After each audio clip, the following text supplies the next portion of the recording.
Lepo pozdravljeni, dragi bratje in sestre, dober dan.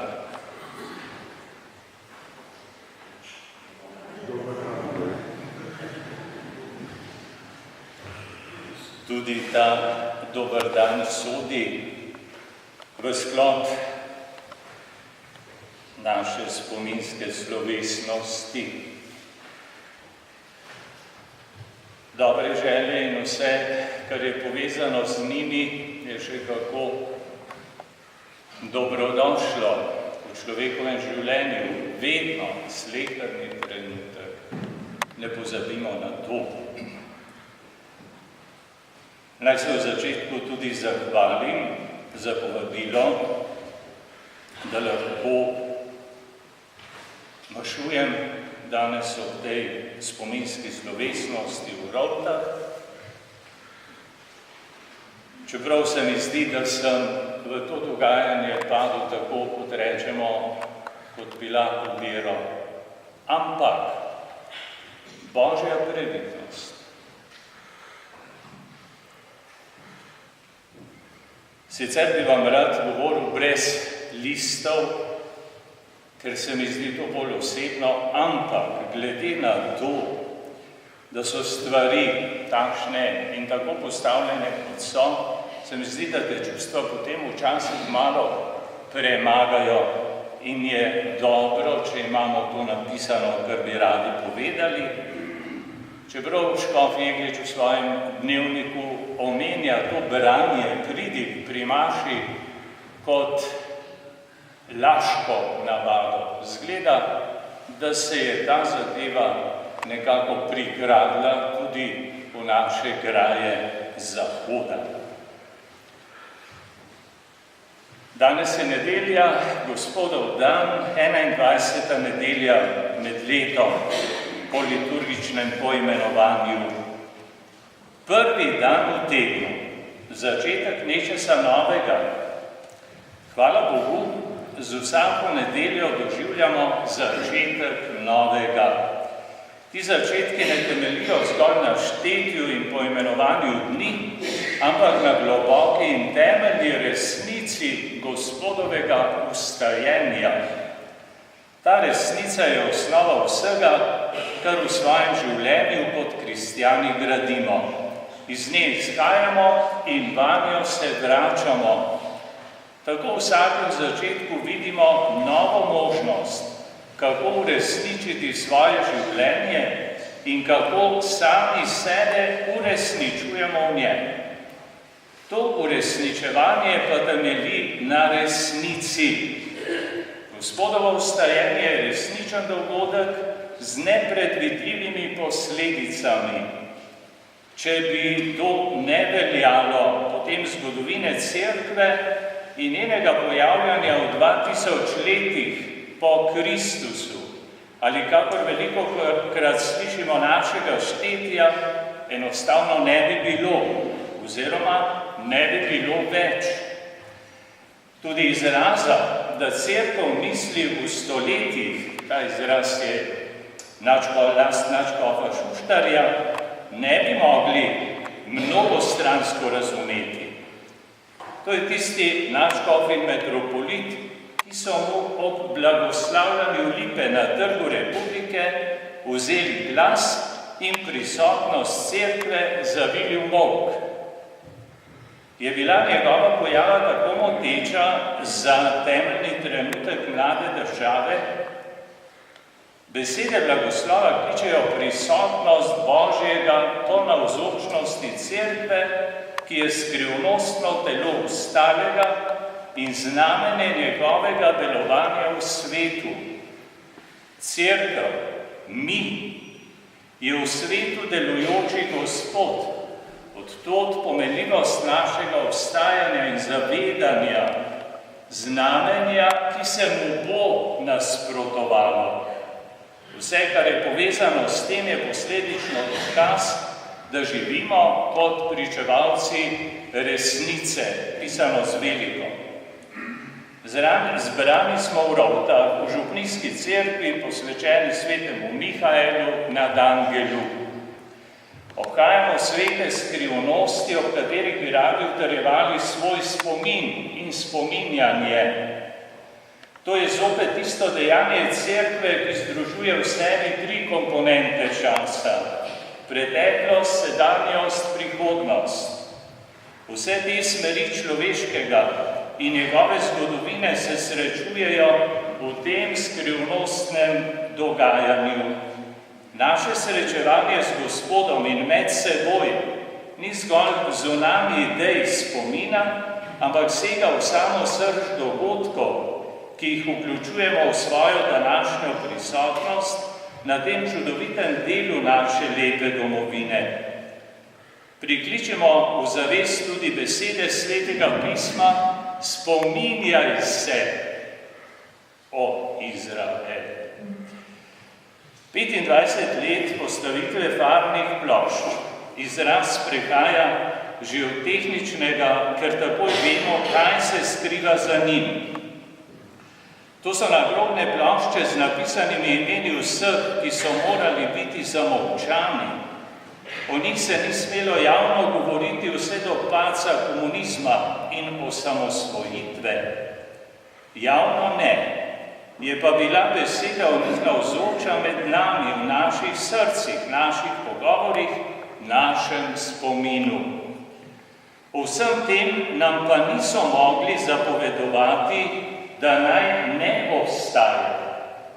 Kronski dokaz za trditev, da vse, kar ostaja v srcu kot središču človekove intime, največje ponotranjenosti, preživi še tako težke čase prepovedovanja, šikamiranja, sramotenja, drugo, tretje razrednosti in podobnega, kar je del naše skupne hoje po poteh zgodovine.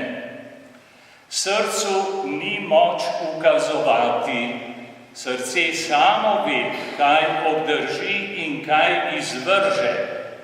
Na to veliko dejstvo človekove biti položeno v nas po stvarnikovi roki, pa vsi ukazi, prepovedi in kaznovanja ne morejo vplivati in posegati.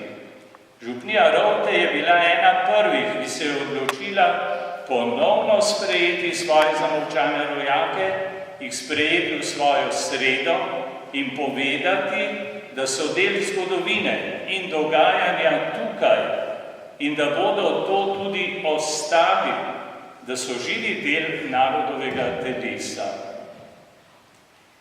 75 let ustanovitve slovenskega domobranstva, Slovenske narodne vojske. Vemo, kako se glede tega dejstva na slovenskega domobranstva lomijo kopja. Zanimivo, da je po razmeroma kratkem obdobju, jesen 43, pomlad 45, po razmeroma kratkem obdobju obstoja ta zadeva tako buri duhove. Od leta 1945 pa do danes je na tapeti, se ustavljamo ob njem kot dejstvu, ki ga ne gre prezreti. Pa naj to dejstvo ocenjujemo pozitivno ali negativno. Mislim, da je vzrok tega obstajanja osnovni motiv nastanka – braniti dom. Kaj je dom? Kako velika vrednota je? Kaj pomeni slehernemu človeškemu bitju? Zakaj je prikrajšano, če ga izgubi? Kaj vse bi človek naredil, da ga ustvari in tudi obrani pred napadom? Kaj pomeni izguba doma? Kako dom kot tak zaznamuje človeka? Prav tako tudi izguba doma. In tako naprej. Dobro ve vsak izmed nas. In ker je bil dom v središču medvojnega dogajanja in v tako veliki nevarnosti, ostaja vse, kar je povezano z njim, predmet našega spominjanja.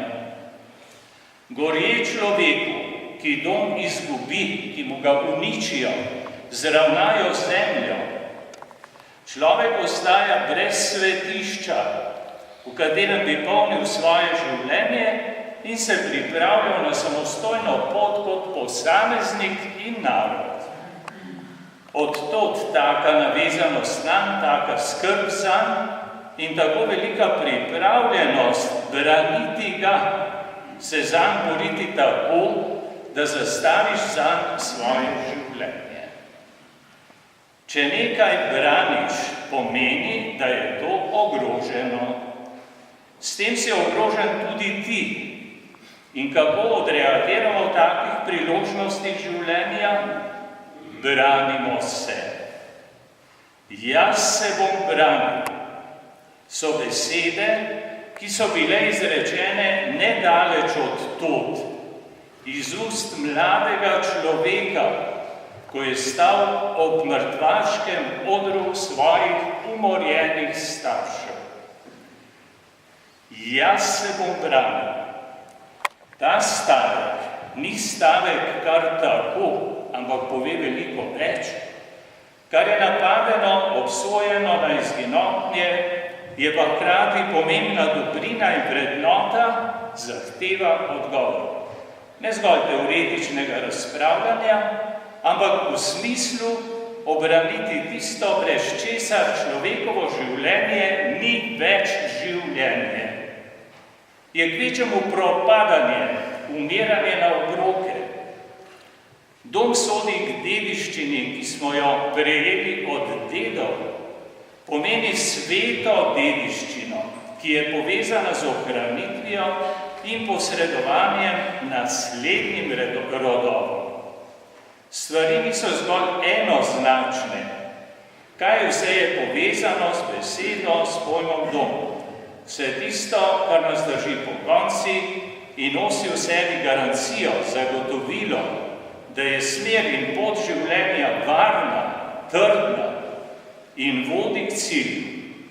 Dom braniti sodi k zavezanosti življenju. Mati, domovina, Bog, ali niso to vrednote, ki jih pomeni dom? Dan spomina na žrtve vseh totalitarnih in avtoritarnih režimov. To je 23. avgust. Ne bomo ponavljali, zakaj je prišlo do ustanovitve tega za nas tako pomembnega dneva. Že samo omenjanje spominjanja nam pomaga seči v globino odločitve za tak korak. Samo po dobrem tednu podpisa pogodbe o nenapadanju in zavezništvu dveh držav, Nemčije in Sovjetske zveze, izvedla sta ga zunanja ministra obeh držav, se je začela druga svetovna vojna. 1. september 1939 je zaznamoval napad na Poljsko in izbrisanje ter razdelitev tisočletne poljske države.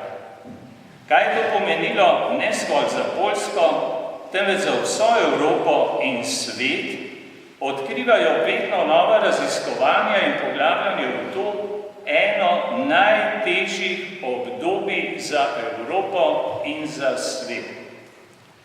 Dejstvo je povezano s človekom, z ljudmi, ki so postali žrtev požrešnega vojaškega stroja, ki je sejal smrt in trpljenje, ne glede na žrtve, trpljenje, krivice, pomanjkanje, razsulo v materialnem in moralnem pogledu. Terjal je davek, ki ga štejemo v desetinah milijonov smrti človeških bitij in z vsemi nepredvidljivimi posledicami. Še vedno jih občutimo.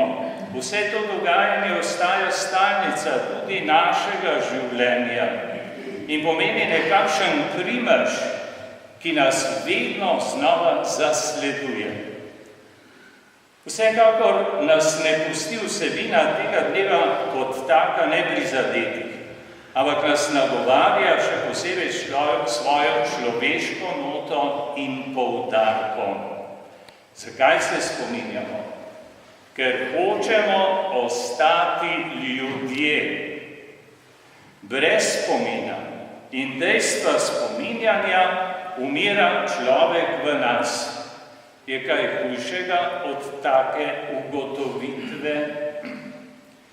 Se nas morda ob tem dotakne lik iz del našega slovenskega, največjega pisatelja Ivana Cankarja, katerega življenje je dobršen del potekalo v neposredni bližini, hlapec Jernej, ki je ugotovil, da je pravica 7 klafter globoko zakopana v zemljo. Zamenjajmo in nadomestimo besedo pravica s sestro, ki sliši na ime resnica. Velika nevarnost je, da se z njo, namreč resnico, želi početi isto. Naš spomin in spominjanje vedno znova, vsako leto, v osebnem in skupnem doživljanju zgodovine in njenih dejstev, pa to preprečuje. Zato se srečujemo z nasprotovanjem, ki na trenutke presega vse meje okusa, še toliko bolj dobrega okusa. Spomin je ena od lastnosti duše, njena nepogrešljiva komponenta. Zanemarjati jo bi lahko pomenilo izpostaviti se nevarnosti nebivanja in izpostavljati se kulturi nesmisla in neživljenja, zapadati civilizaciji obupa. Ali bi se s tem morda ne izneverili tistemu, ki nam je zagotovil, jaz sem resnica, ne samo izneverili, zatajili bi ga. Poznamo tudi nadaljevanje, kdor bo mene zatajil pred ljudmi. Spomnimo se besed papeža Frančiška, da kristjan ne sme prenehati sanjati o boljšem svetu. Svet mora biti lepši, skupaj ga gradimo, roke si podajmo, v svete naj ljubezen, nas spominja preprosta ritmična pesem.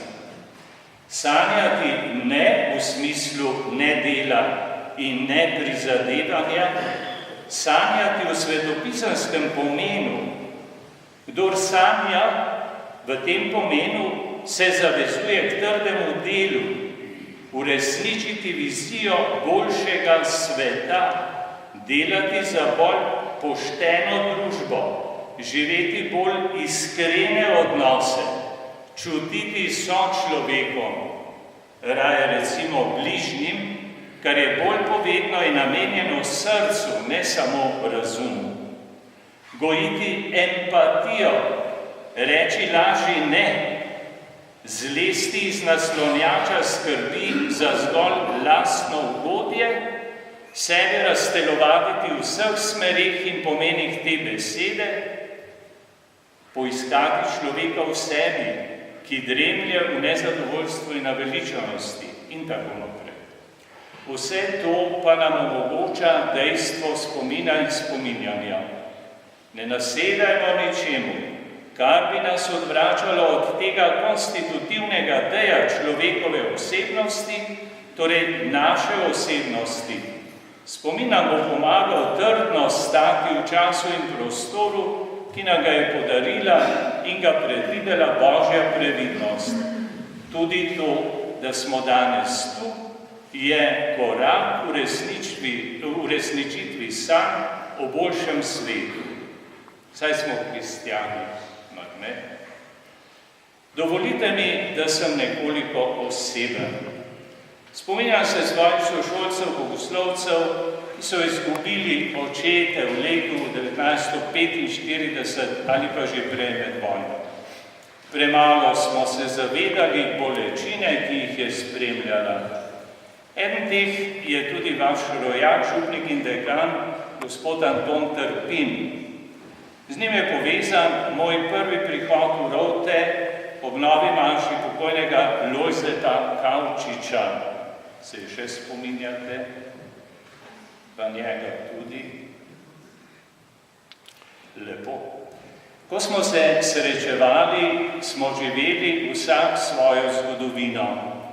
Nismo se posebej spuščali v osebna doživljanja. Od takrat pa do danes je potekla vrsta let.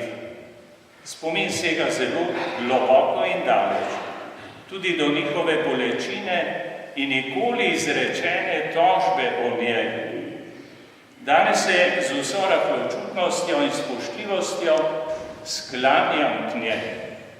Šele danes lahko doumem, kaj so, oziroma ste vsi tisti, ki vas je življenje na podoben način zaznamovalo, doživljali in še doživljate. Žal nas ni nihče vpeljal na to pot sočutja in razumevanja življenjske situacije bližnjega. Življenje samo nas je pripeljalo do tega. Morda kdaj pozno, prepozno pa nikoli. Kdaj razumemo življenje? Takrat, ko se vživimo v življenjsko situacijo drugega. Kdaj dozorimo? Takrat, ko to življenjsko situacijo začutimo kot svojo. Kdaj pa ustvarjamo bližino? Takrat, ko v tej situaciji spregovorimo in sami sebe slišimo. Ne slišijo nas samo drugi. Empatija je premalo. Obogatiti in oplemenititi jo mora sočutje, ki ga lahko imenujemo Božjo nežnost. Z njo se v našem življenju odraža prava podoba človeka, ki je nasprotje tistega človek, človeku, volk. Razumeti pomeni stopiti v čevlje vsakega, s katerim deliš življenje in vrednote. Gotovo nas današnja Božja beseda, še posebej lik voditelja Božjega ljudstva, Stare zaveze, Jozujeta, nagovarja in potrjuje v našem razmišljanju. Izberite danes. Ali pa stavek iz Evangelija, ali hočete tudi vi oditi? Torej, odločitve, časi odločitev, odločilni časi. To so milostni trenutki v življenju, ki jih ne smemo zamuditi. Če jih se vse lahko obrne na glavo. Vzgoja za odločitev je pomembna in v človekovem razvoju ne sme manjkati. Za vzgojo nekdaj je to veljalo kot aksiom, matematična resnica, ki nam pomaga priti do pravilnega rezultata. Če se izneverimo, ne upoštevamo pravilen rezultat, pričakujemo zaman. Kaj bo vzgoja danes? Mislim, da ugotavljamo velik minus glede usmerjanja k odločitvi in še posebej pravilni odločitvi. Bolj v tistem smislu, kaj meni bolj koristi, ki bom najlažje prišel skozi, kako bom brez prevelikega truda bolj udobno užival. Seveda tako vzgoja ne pozna truda in pripravljenosti za vsako ceno osvojiti vrhove, ki jih imenujemo vrednote. Ker ni prave volje, ni